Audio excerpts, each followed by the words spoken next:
Welcome to UFHL Now! A close-up look at the ultimate fantasy hockey league. The most realistic fantasy gameplay. High stakes. High reward. Here's your host, the owner of Duckman's domination in the UFHL, and the mighty Mallards of the UFAHL, Dean Millard.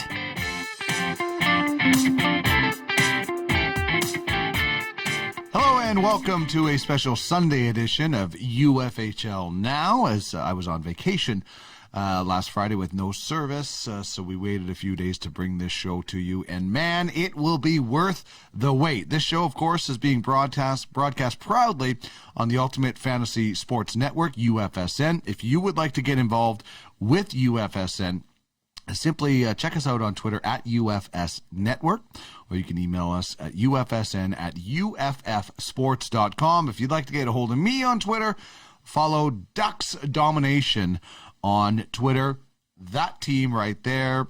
We were not factors this year, but we will be in the next few. Building slowly for the long term, as opposed to the guest who's going to join us today, the champion of the UFHL, the Klein Cup winner owner, Luc Grenier of Red Army. They built to win now and maybe win later, or win and then sell. We'll find out from Smoke Screen Steinbrenner himself. Congratulations to Luc for a hard-fought victory.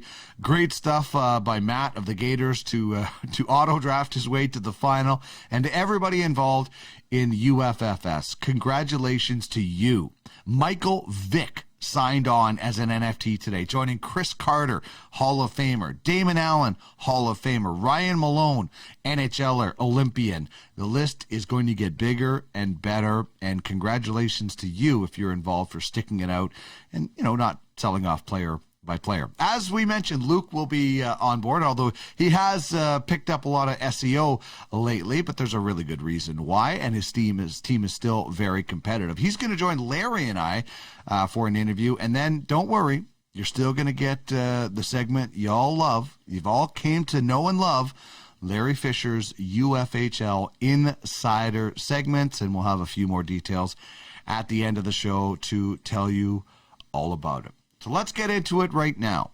After this, we will be joined by the 2021 Klein Cup champion, the owner of Red Army, Luc Grenier.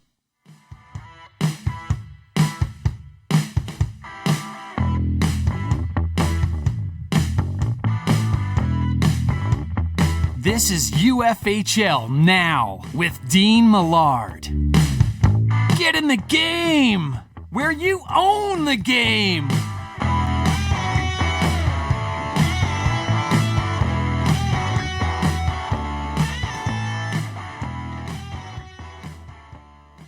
Well, it is great to welcome the Klein Cup champion for 2021 to UFHL Now, where we discuss all things about the UFHL, and our next guest is often discussed on UFHL Now. Congratulations to Luc Grenier and Red Army. And Larry, maybe I'll just hand things off to you as an official league representative to congratulate Red Army. Yeah, it's great to have you here, Luc. We're super proud of the accomplishment of Red Army. Being a redraft franchise, this was your inaugural season, first full season in the Ultimate Fantasy Hockey League. I know you went all in on the regular season and fell just short, but to see Red Army take that gamble of selecting so many Montreal Canadiens in the playoff draft and to sort of enjoy that ride right alongside Montreal. I know you're based in Quebec. It was a great ride, and just we're very excited and to congratulate you and welcome you to UFHL Now as the Klein Cup champion for 2021. Unfortunately, I don't have the Klein Cup here to hand off to you. That'll be coming in the mail, but nonetheless, congratulations and welcome to the show. Thank you very much, guys. Well appreciated. And Luc, talk about the ride it was, the Klein Cup playoffs, and going in, you had, I think you had 9 players only out of 23 from your regular season roster advance to the playoffs. You had to fill 13 spots. Yeah.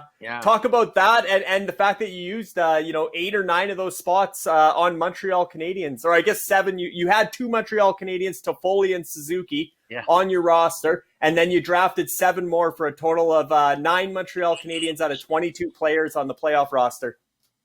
I guess I had a good team for the season, but maybe it was a little thin roster for the playoffs. So I had to make a call like all GMs had to do at the draft. And you never know how the draft would go. So you have different plans in front of you.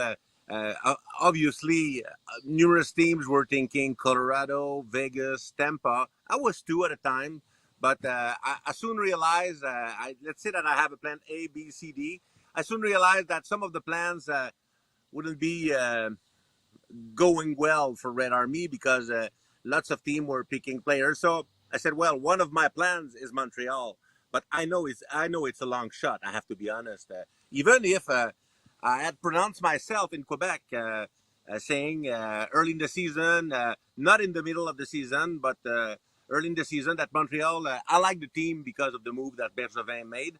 But finally, I decided to go with Montreal, and I was honestly lucky that they went that far because I was not convinced at all that they would beat the Maple Leafs in the first round, though I knew it was possible. There was a small window because let's say that the Leafs has a tendency to drop series. So, and I know that Montreal had a lot of hungry players. Carey Price, Shea Weber haven't played a lot of playoff games in the recent years. So I know that going in for a second straight years, they were eager to advance. So I tabled on that simply. And I was lucky. Yeah, especially down 3-1 to Toronto. If Toronto finishes off that series, Red Army's likely done in the second round against the Grizzlies, and we're not talking today. So great rally by Montreal, and obviously Red Army. The rest of the way, you were in control once Montreal got out of that first round. It was looking good for Red Army. Like I said, you did take Nikita Kucherov. Obviously, Red Army has got the Russian tradition going. You managed to get Nikita Kucherov second overall in the playoff draft with your first round pick because you had finished second in the regular season. You got the second overall pick.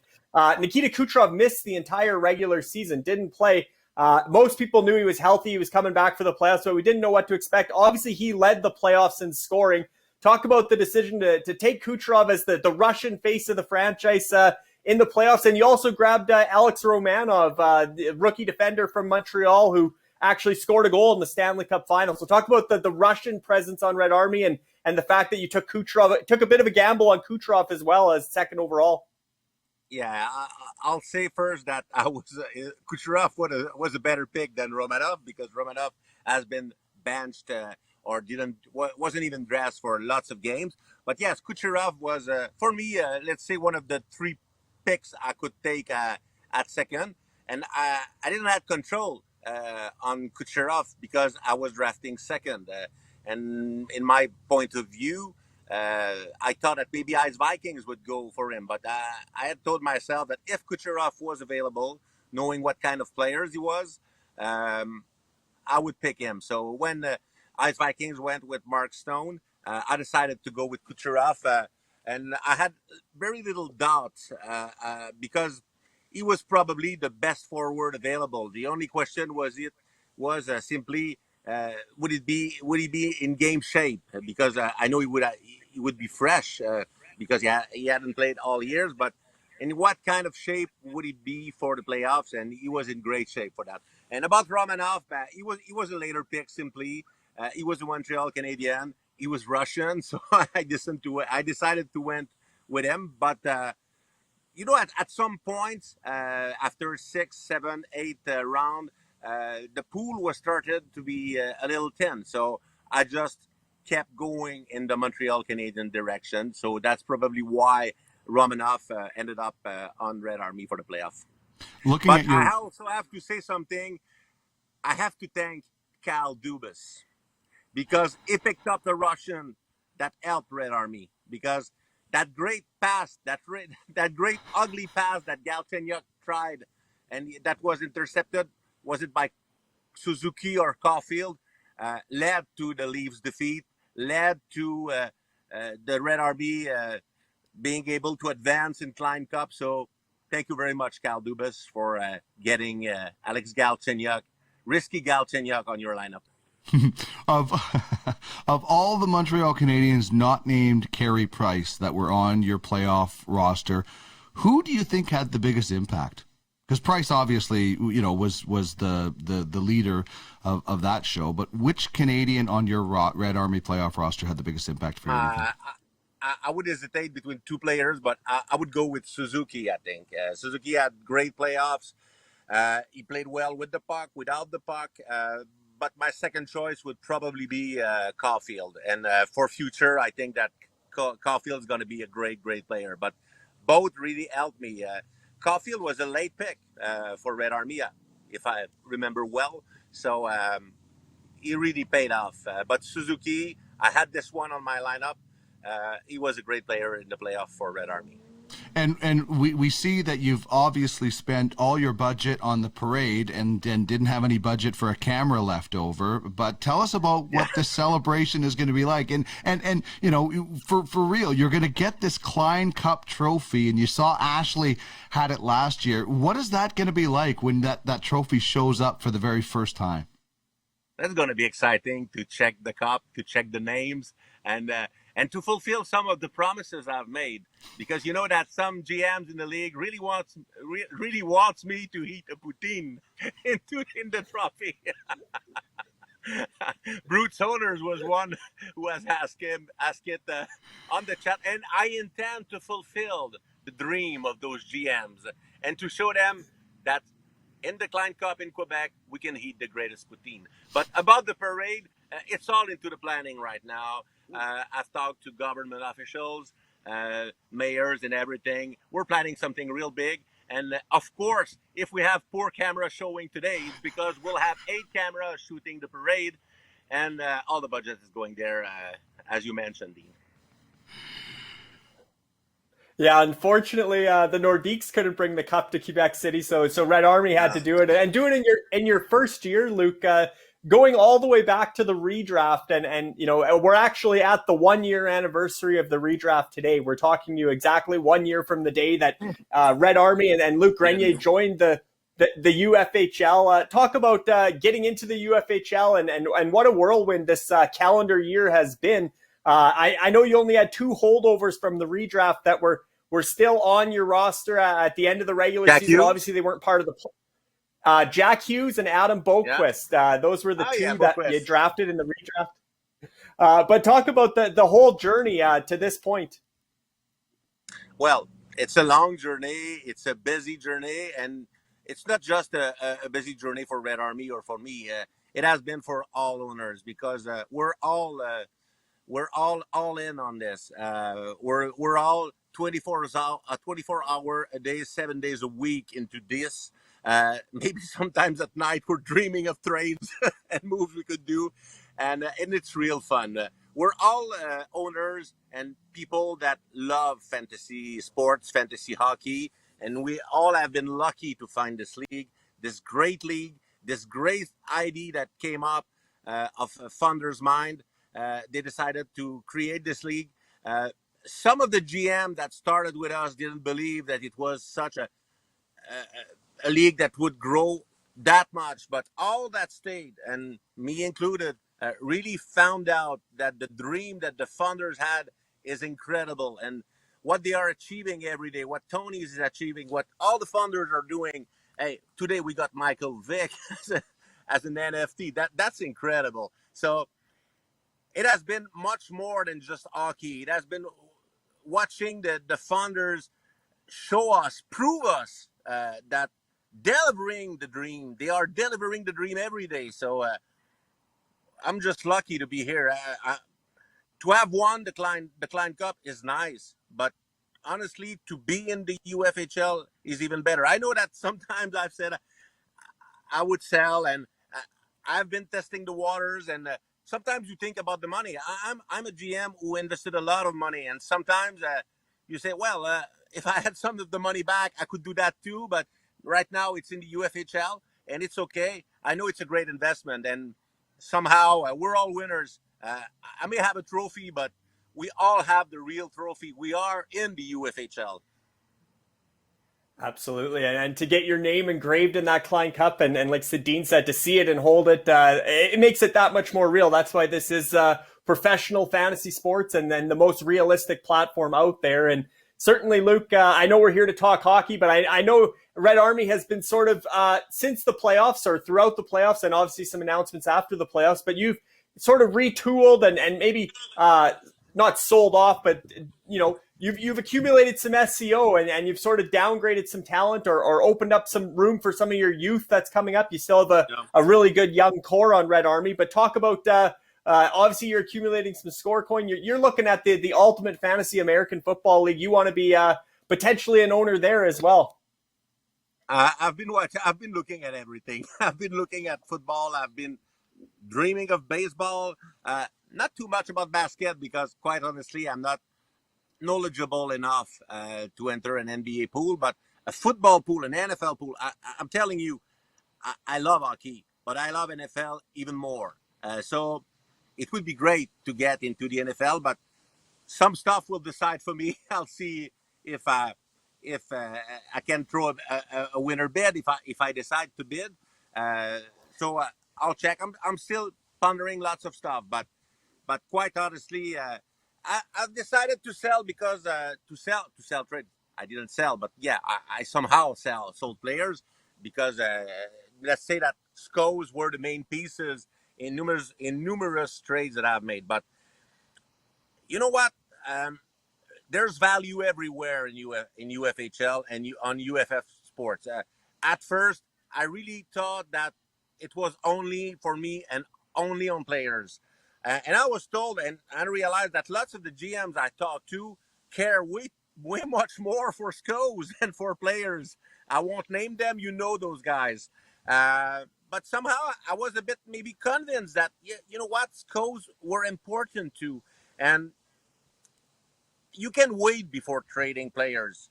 And if you wait too much, all the league knows that you are forced to trade. Red Army was a fantastic team, but I knew that somehow down the road I would have to do at times some trading to give me hair, to avoid cap and stuff like that. But trading earlier probably gave me more scores to Red Army than if I had wait. But because cap problems would have come in 22, in 23. So it was a decision. I could have stick to the players I have and probably trade for less goals next year because teams would have been waiting for me. But I would have had that team to challenge for another cup in an easier way than now. But it's okay. I made a call and I'm trying not to move too much. I made a call and I'm okay with it. I got value some of the way. So that's I want to add something on the Klein Cup. I can't wait to see the cup. I can't wait to see names on the cup, but I can't wait to see Adam Stephens, Jeffrey, Andrew Grover names on the cup because those guys they have joined Red Army. They have believed in me, even when I was a tough hack to follow because when you're trading, guys said, well, why did we trade this guy? I love this guy. Sometimes Jeff told me, why are you trading? What do you want to trade this guy? I'm telling him often, okay, but check what I'll get. And I remember that, okay, well, I see your plan now. So, but this stick with Red Army. And when you're a big trader, sometimes people in your organization think, well, maybe you're trading too much. And probably they did think that again in the off season. But I can't wait to see their names on the cup because they deserve it. And I can't wait to see Adam Stephens' name in particular on the cup because this guy is battling a greater fight than what I've did with Red Army this season. He has had health problem all years. Those problems came back in the recent weeks, months. He had to left Red Army just prior to the playoff. But I have talked to him every week. Sometimes I have talked to his wife. I took news and I told him, you know what? your important fight, the health one is the one you have to take care of. And anyway, in some capacity, Red Army or me, I'll always be there, and we'll always keep in touch. And I'll make sure you have your name on the cup. So I really wanted, and we really wanted to win for Adam. And that was important to us, and I wanted to share that with you guys. That's excellent, and obviously everybody within UFFS is sending our positive vibes rather, and best wishes, and looking for Adam to get back in action. One of the best graphic artists that we've had out there, and a pretty sharp hockey mind. And now you guys are going to get like a Klein Cup patch. You still got to get that like 19 patch on Red Army in honor of that power rankings.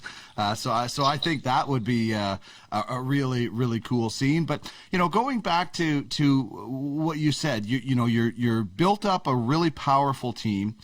So powerful, I gave you two nicknames, Steinbrenner and Smokescreen, because you're always doing something. Smokescreen for another reason. But you always got something going, whether it was, what you did at the draft last year, and, I know maybe the scouts weren't happy with it, but it was brilliant, and you always have a plan, and I think that's one of the things that keeps everybody else on their toes. I mean, I'll tell you, in the Western Hockey League, GMs did not want to deal with Kelly McCrimmon a lot, because a lot of the times he walked away winning the deal. You always have something going on. Is that the kind of the goal, is to never be satisfied? Okay, we've got a pretty good team. Now let's do this over here. Are you always working on something? Yeah, and I'm always adjusting the plan. And not only in UFHL. Larry saw me in other leagues where I would accumulate picks to the point that people would say, well, this guy has 80% of the picks. What is he going to do? You know what? He's not going to pick. That year in one of Larry's league, I think I had, correct me if I'm wrong, Larry, half of the pick of the 2 rounds. And I didn't draft because I trade all those picks for numerous players and for Sidney Crosby and John Tavares. And I sacrificed Connor McDavid doing that because I had the first overall. But and 2 or 3 years after, I trade it all. I trade Crosby and Tavares and start all over again. So I go with the flow. I'm never really satisfied with a team. I'm never in love with players. That's another thing. I traded for players from GM that they didn't want to trade those guys. They cannot because this is Quinn Hughes. You know what? I could trade Quinn Hughes even if I paid a lot for him because I'm going to use him for the time I need him. And after that, I can trade the guys. I'm not in love with players. I'm in love with the what they can do for Red Army. So, and when it's done, it's done. I'm not afraid to trade players or to change plans. And that's exactly what I've done. But of course, I have sacrificed some power on the team. But I got lots of scores. And we know that scores are valuable, especially with guys like Tony working for us and working for the SCO. So I said, why not? Mm-hmm. If I finish paying my house earlier because I traded Patrick Kane, so be it. And I'll be back anyway, rebuilding. I still have lots of picks, first picks, yeah. So I could rebuild and be back in 1 year or 2. Nothing at the door. That's the thing. Your team is still very competitive, even the amount of players you've traded away, and that's why I still think that your roster is infinitely much better than my roster, and I traded all my players away. I didn't get as much SEO. I got draft picks, and it's the same thing. You're gonna most likely reinvest that into the ecosystem, whether it's football or baseball, and the team is still competitive. Larry, I'll give you the last word on this one. The last question for Red Army owner Luc Grenier. Yeah, I guess, Luke, I was just going to ask you, providing you maintain ownership of Red Army, what sort of, and you're not going to spill the beans, but is this going to be a retool? Are you going to turn around and retool for next season again and try and make a playoff run, try and defend the Klein Cup and take a run at the Founders Trophy? Or is this going to be, because you have those, potential top 5 picks in 22 and 23, you're looking at Shane Wright. I know you've already acquired your affiliated scout, Andrew Grover, has acquired the rights to Matvey Mishkov. I know Mishkov, you're eyeing Connor Bedard.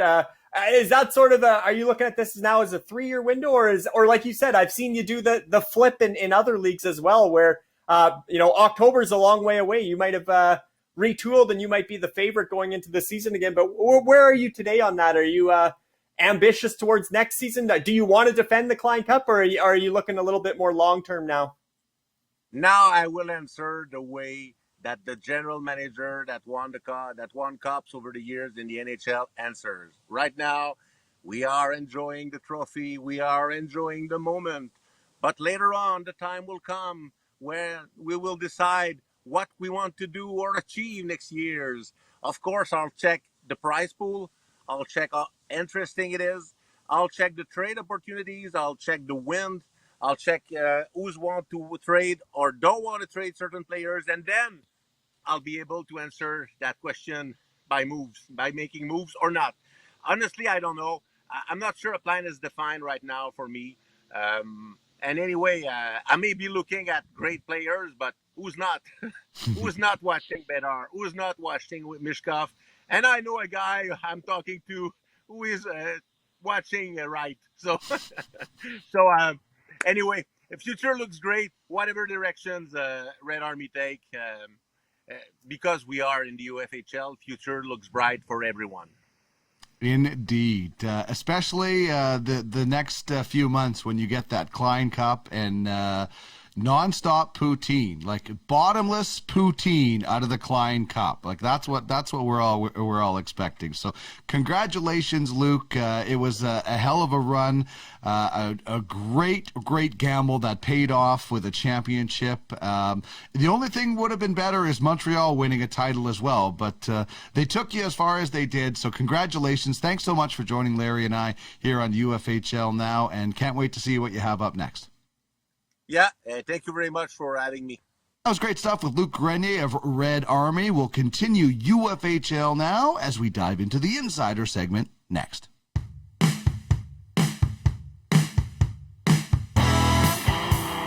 Time to get the scoop on the UFHL with our insider, Larry Fisher.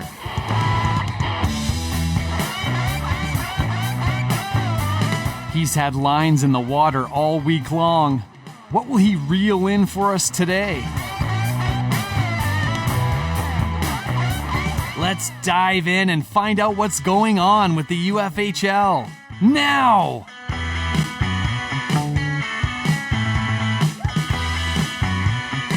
All right, we are now on to the Insider segment after wrapping up with Luc Grenier. Always fun to chat with Smokescreen Steinbrenner, as I've called him. But in all seriousness, he makes this league a lot more interesting. And you know what? I think it was a great point you mentioned. We're basically on the anniversary of the redraft. One franchise went this way in the redraft and won it all. Another franchise took a different strategy, stripped it down, and we're building for the future. So just like in the NHL, the UFHL all has different strategies, and Luc's obviously paid off massively. Yeah, both in the regular season, we've seen the same strategy last year in the inaugural Klein Cup playoffs. We saw Ashley Murray load up on Tampa Bay Lightning players, but that was not a reach, right? Tampa was expected to win last year, or they were a favorite to at least make the Final Four, whereas Montreal wasn't this year. So it was that much more of a gamble to go heavy on one team in the playoff draft, and certainly paid huge. And we got to see Ashley Murray. We got to do some cheers with her, and she drank beer from the Klein Cup. But now I think we're going to see Luc, and being he's French, he's from Quebec. I think we're going to see some fine wine come out of that Klein Cup, maybe some vodka, because obviously he's got to do a vodka shot or two out of the Klein Cup for the Russian silent partner. And certainly I love the idea. I actually mentioned it in the Klein Cup championship article too. Let's see him. He talks a lot about how good the poutine is in Quebec. Let's see him eating some poutine out of the Klein Cup. And he actually reached out to me after that, Dean, and said, am I allowed to do that? And I said, well, the NHL players, they eat cereal, they eat whatever they want out of the Stanley Cup. I said, the Klein Cup's no different. I said, as long as you polish it up before you send it back, go ahead, have some fun with it, and enjoy it while it lasts, and then come back and try and win it again. Yeah, or if you're like Dave Semenko, you have to actually go have it welded. The late Dave Semenko, during one of the many Oiler Cup runs, they dented it up quite a bit, and that cup has been dented. I can't wait to see the great things. Like we are, looking forward when we win a championship to have some like ducklings just swimming around in the Klein Cup. So that's the beauty. The owners, they get ownership of that trophy for a little while, and they can do a lot of really, really fun things in that. And we kind of mentioned the UFHL Redraft. And, maybe for some of the new owners that have come on board, or the new GMs, or some of the new scouts, they don't know what we're talking about. But in fantasy hockey, for me, it's about building a team. I've taken over some teams before, and I've won and I've lost with them, but building your own team is something that I get into fantasy for. The draft is a massive part of it, and there's really only one draft. We were lucky to have a redraft. I was so happy that that offer was extended, but maybe recap what that was like for everybody. Yeah, I mean, it's crazy that was a year ago today, Dean.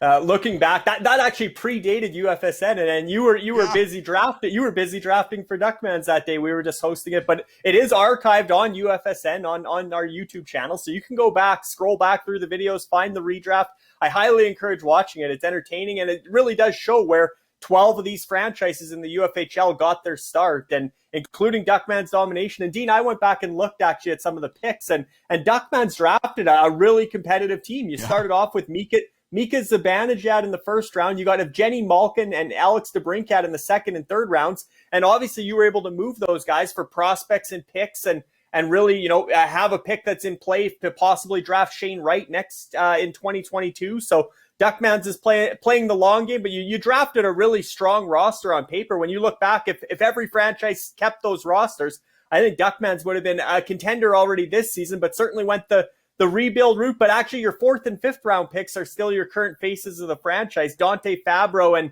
and Nolan Patrick. But you can see Red Army there as well, where they got their start. They actually drafted Braden Point in the first round, Artemi Panarin in the second round.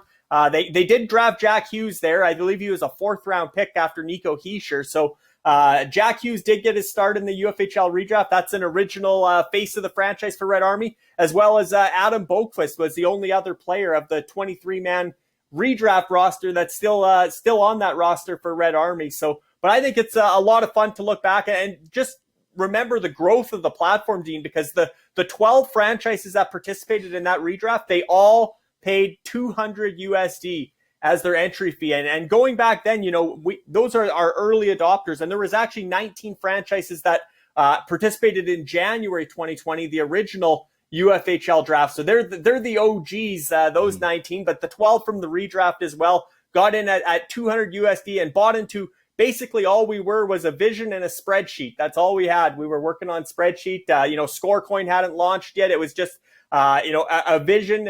And so to see how far we've come and now have the platform up and running and see all these professional athletes, retired and active athletes joining the platform as digital athlete NFTs, see that, the massive UFAHL American Football League auction coming up next weekend, and now all the events that are coming up for the 1 year anniversary of that redraft.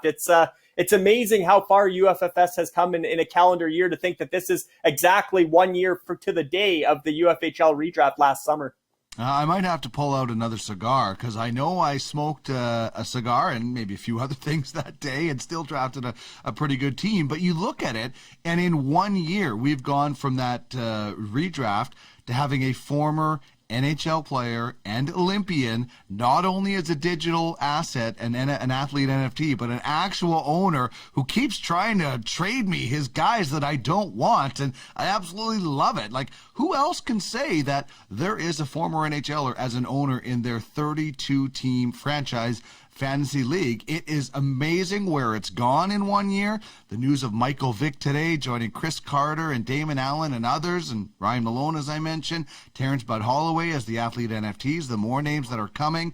It is just simply incredible that we've grown in just, it seems like more because I think of the pandemic, everything seems longer, but it's been an awesome ride, and I can't imagine where we're going, including an expansion franchise that sold for $10,000, and now it's the Bentley Jacks' turn to be in the spotlight.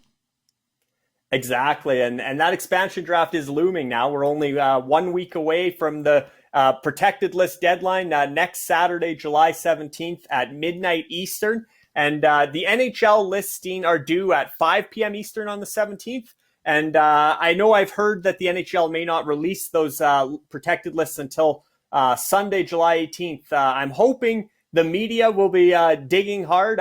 We live in a social media age where I can't imagine that if those lists are submitted at 5 p.m. Eastern on a Saturday, they're going to stay secret until the next day. I think any of the surprises that may be on those lists will come out in advance. So because we did set our deadline for midnight in the UFHL, and the reason that was, Dean, is going back to the trade deadline.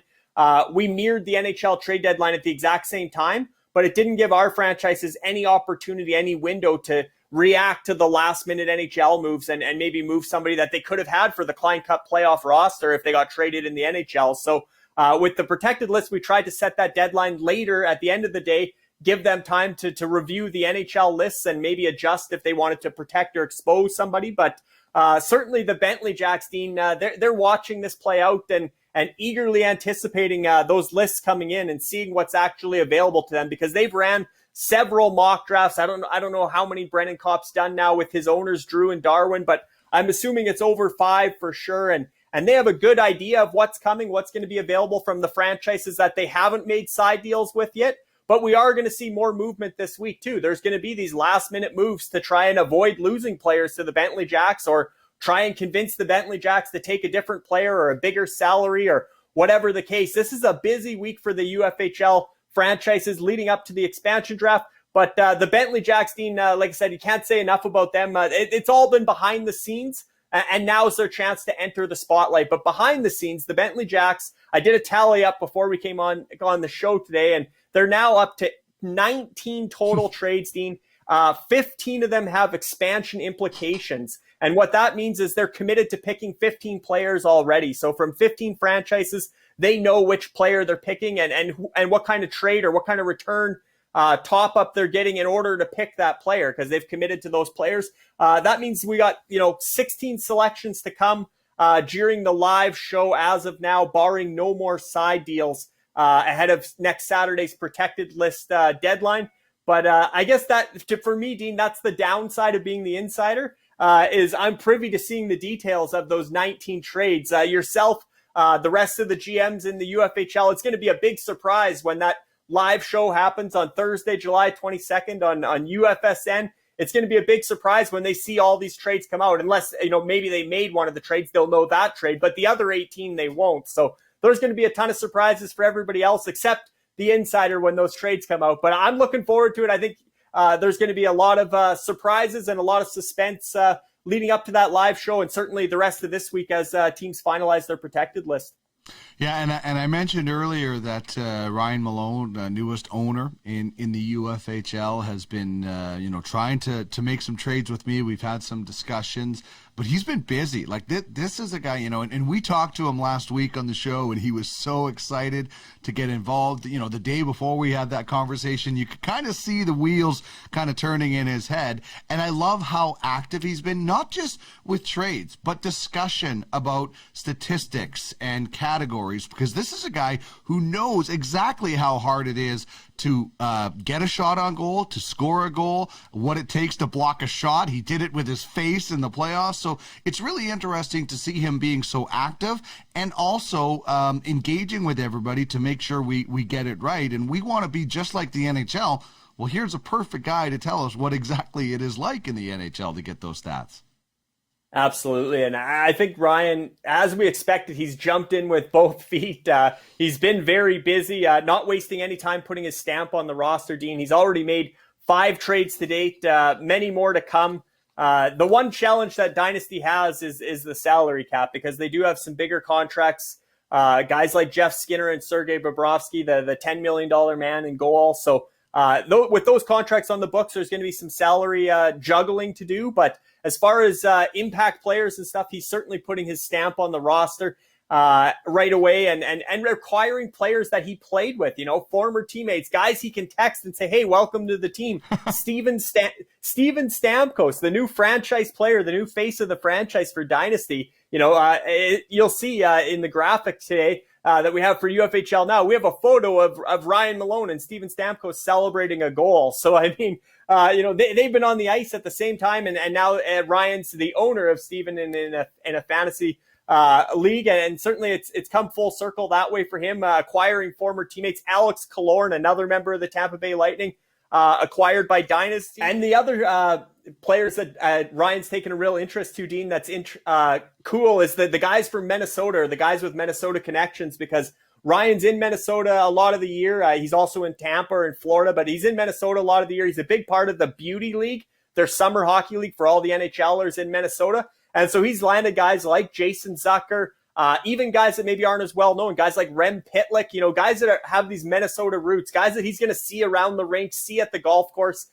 He's really making this a family for Dynasty and bringing in guys he knows. So I think great ambassador for the league. And like you mentioned, Dean, I think the scoring categories thing, and I didn't touch on that off the start, but that's huge too, that he says, you know what, guys, it's a lot harder than you think to get a shot on goal in the NHL. And it's not hard to go around and bump into somebody every shift. And he made a great point too, is depending where you play and what building you're in, the guys that it's all manually tracked for hits, the guys that are doing the hits, sometimes you bump into somebody and that's 4 hits. The other rink, you steamroll somebody and they look the other way. So the shots on goal, though, are pretty accurate across the league. And certainly he says that it's a lot harder to get a shot on goal than a hit, and shots on goal should be valued significantly higher than hits. But hey, he's only one vote, one voice out of 32. And to make any changes to the scoring system or anything else, we have off-season owners meetings followed by a voting process, and you need a 2/3 majority, which is 22 out of 32 franchises voting in favor of a change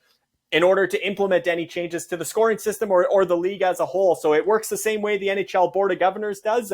But I do think we've seen from Ryan, he's going to be a personality at these owners meetings. He's not afraid to speak up and say his piece and speak from experience, which is great to see. Yeah, and it's almost going to be like politicking. Is like, I want to get this rule change in, so I got to get enough owners on board to get them to agree with it. So you're going to be talking to owners and trying to convince the ones that are maybe on the fence and things like that. And it's all for the betterment of the league. And I love it. You get Steven Stamkos. He was telling us that Stamkos and Smith, big baseball guys. I hope they'll be looking at the UFLB maybe.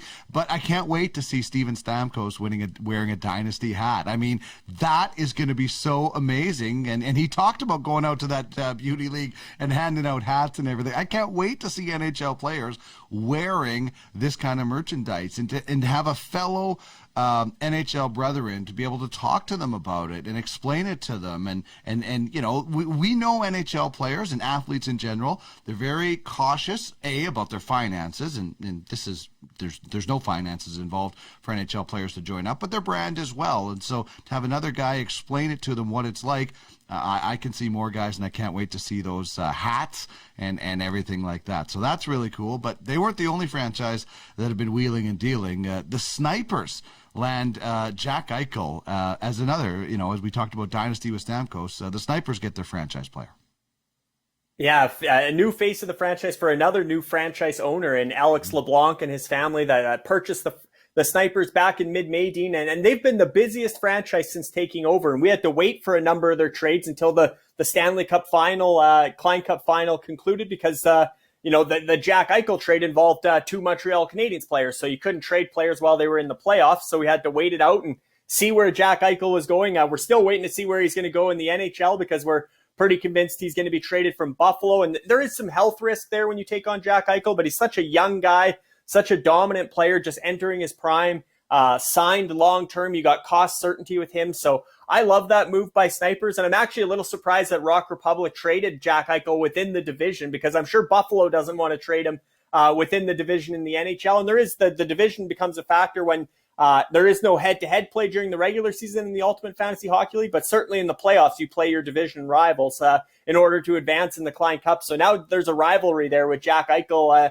and the Snipers trying to get back at Rock Republic. And I do think the Snipers have taken such a step forward, Dean, that they're going to be contending in that OR division, which is probably the most daunting division on paper. You look at the Lemieux division, it's very it's strong at the top. Ice Vikings, Yetis, Stingrays. Those are all going to be potentially 3 of the top 5 franchises in the same division, in the Lemieux division. But the parity in the Orr division is incredible. Duckman's domination is going to be on the rise in that division in the years to come. But the Titans, the Brutes, Rock Republic, Strong Island, Elite Assassins, the Assassins have been making moves. Certainly the Snipers are right in the mix now with Alex taking over. And I look at some of the trades they've made, Dean, and it's interesting. 10 trades since mid-May, but they've made investing in a lot of star talent, but they've made trades both for present and for the Legends League.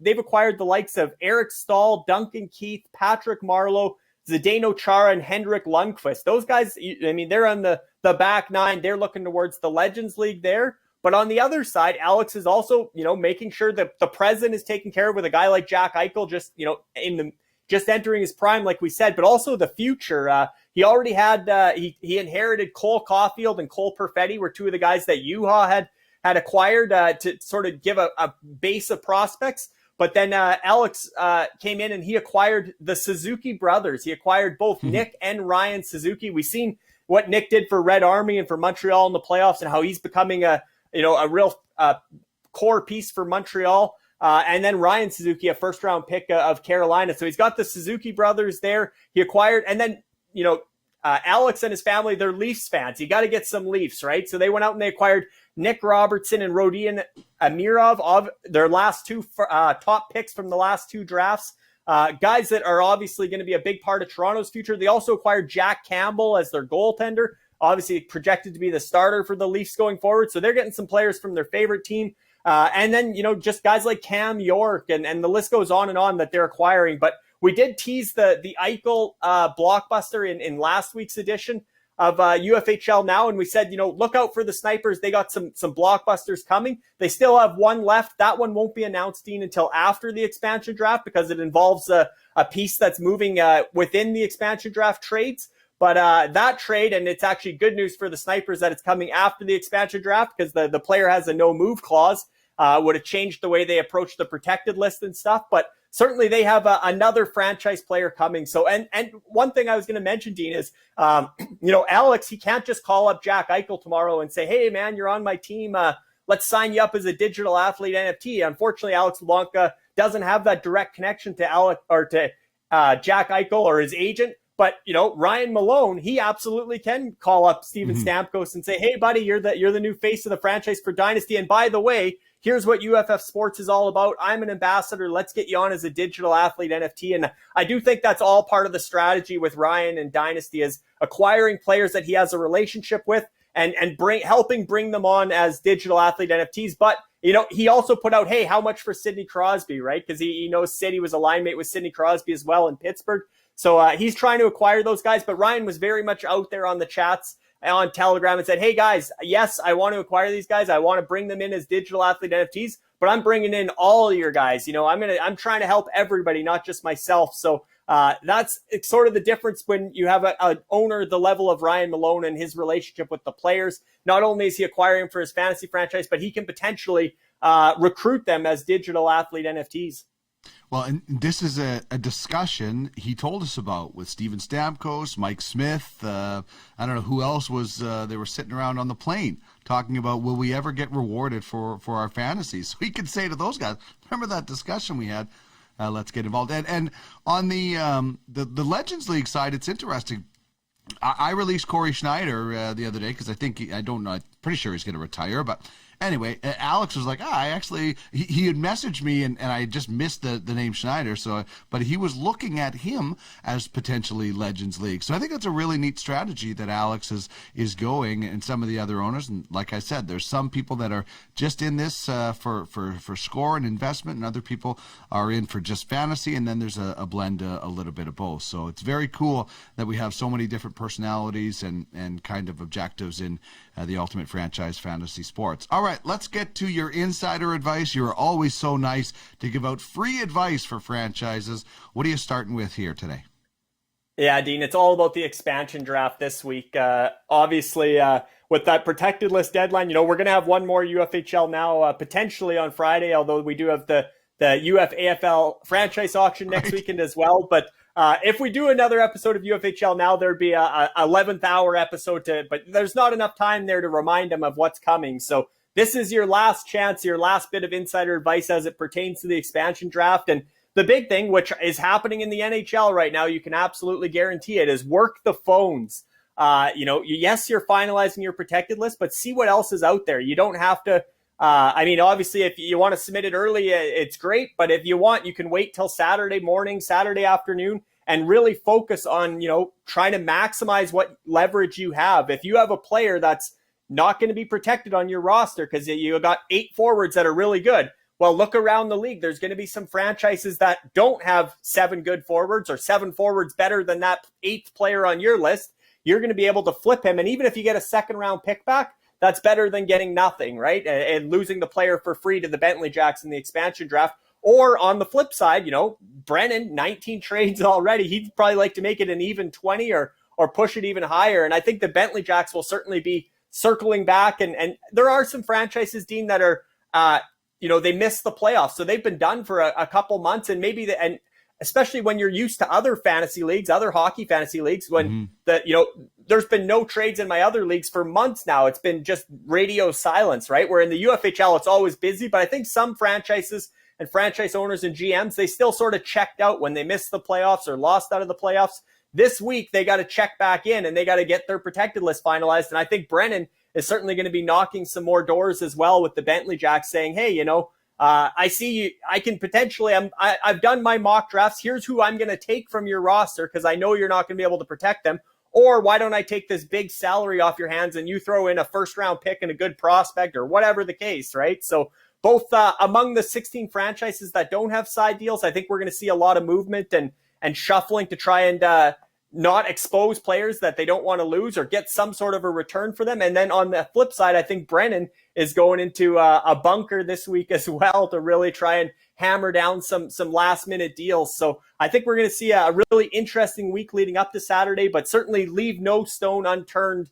And then that's the advice on the GM side. This is how you want to prepare and don't wait to the last minute. Make sure you got your protected list ready to go and explore trade options. But then the big thing, Dean, the other thing is the meet the minimum requirements. And that one is something that I think is creeping up on people. Again, I'm not reviewing people's protected lists in advance, but I'm very familiar with how the expansion draft works. I've done a million mock expansion drafts for Vegas as well as Seattle. I enjoy doing that.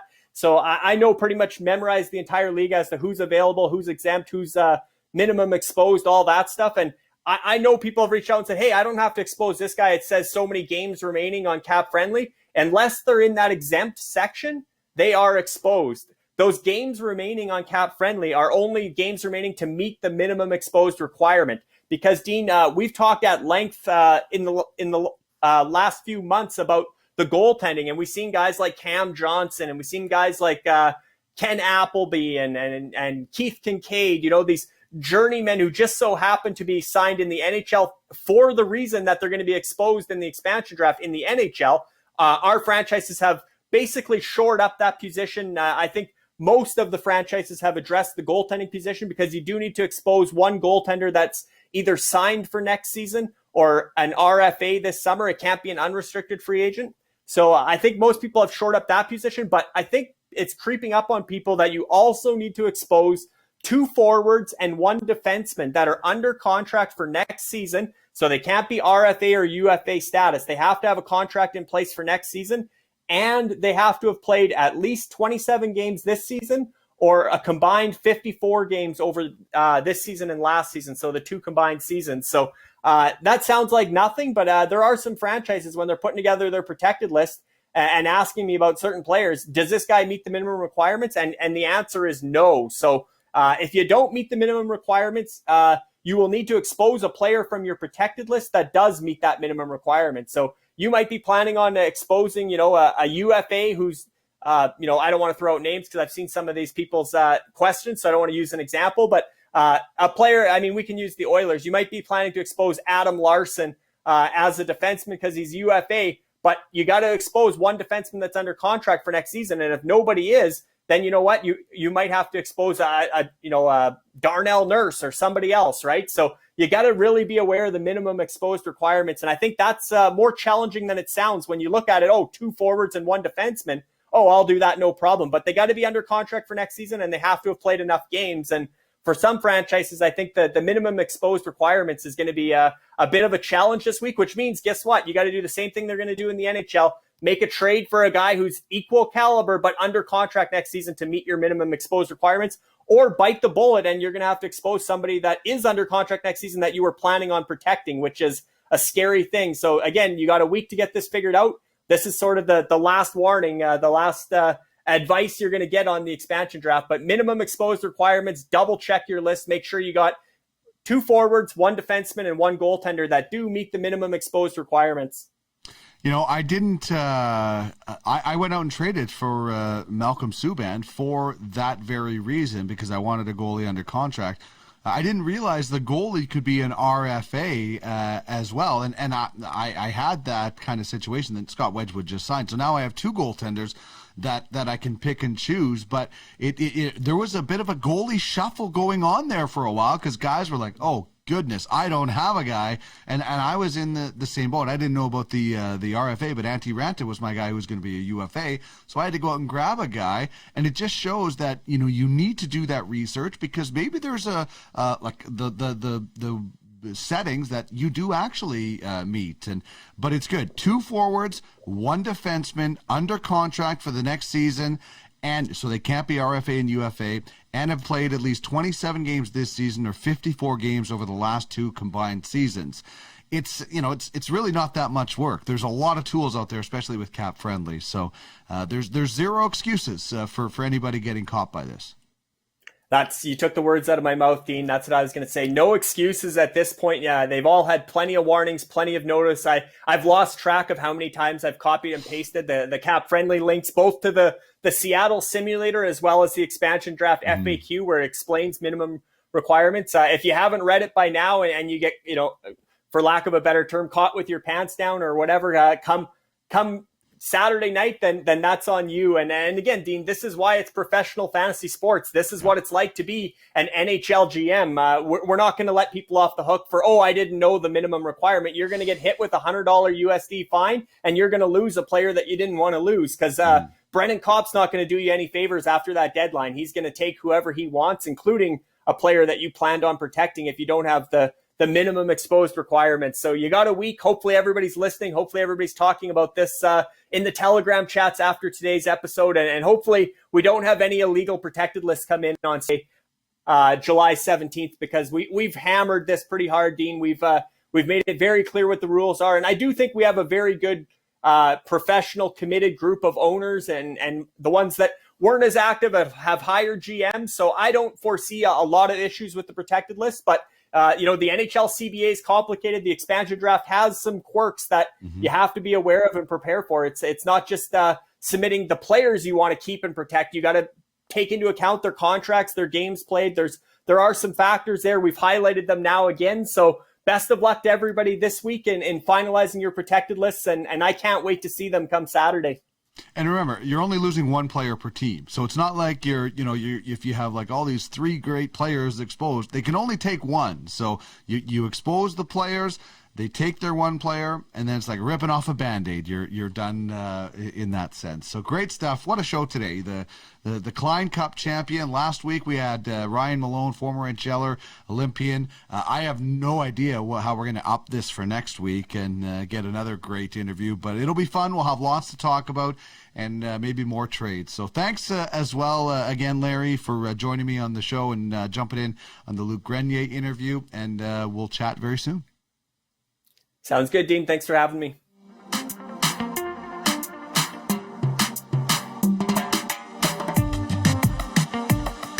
You're watching the Ultimate Fantasy Sports Network. UFSN, your one-stop fantasy shop. Get in touch on Twitter at UFS Network. Email us, ufsn@uffsports.com.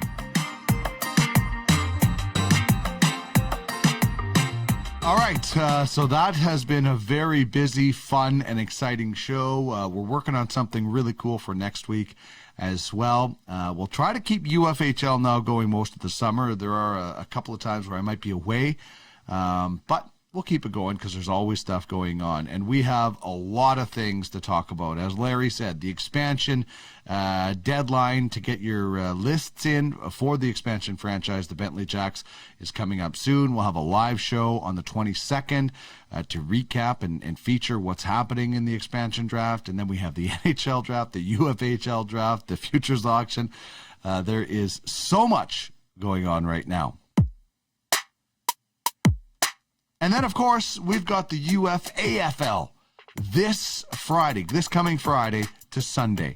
Franchise auctions live in Vegas, VIP events. Make sure you are you're on the list. You're in to be able to bid. Go to uffsports.com/UFAHL to make sure you are in on the mix to be able to bid on a football franchise. Live show on athlete-owned sports on Sunday, the 18th, when the final 2-minute warnings will happen. That's going to be so exciting. Man, I wish I was going to Vegas. We'll be there for baseball, though. That's for sure. Thanks to Larry Fisher. Thanks to Luc Grenier for joining me on the program today. Congratulations to Red Army. We will talk to you next week. Have a great weekend, everybody.